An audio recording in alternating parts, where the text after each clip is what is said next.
Députés qui ont soutenu le gouvernement dans ce rejet, le chef de file des députés LR, Laurent Wauquiez. Mais hier soir, aux 20h de TF1, Laurent Wauquiez a pris la posture d'un ministre.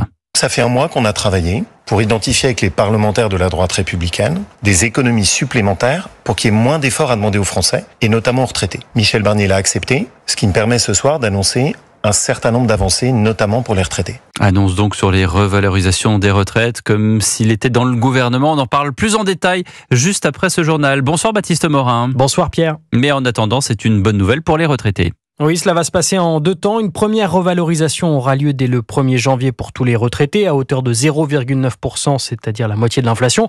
Pour une pension de 1 200 €, ce sera 11 € de plus par mois, 18 € de plus pour une pension de 2 000 €. Pour les caisses de l'État, c'est un jeu à somme nulle. En fait, le budget prévu sur 6 mois sera finalement dépensé sur 12.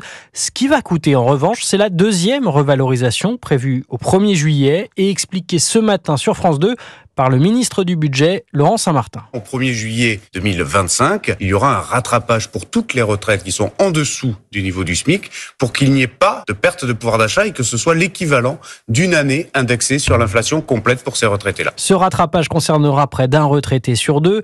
Coût du geste pour les petites pensions, 500 à 800 millions d'euros qu'il faudra soustraire auprès de 4 milliards d'économies attendues par le gouvernement à l'origine. La question du financement reste en suspens. Pour l'heure, Bercy se dérobe et renvoie au débat parlementaire. Merci Baptiste Morin du service économie d'Europe.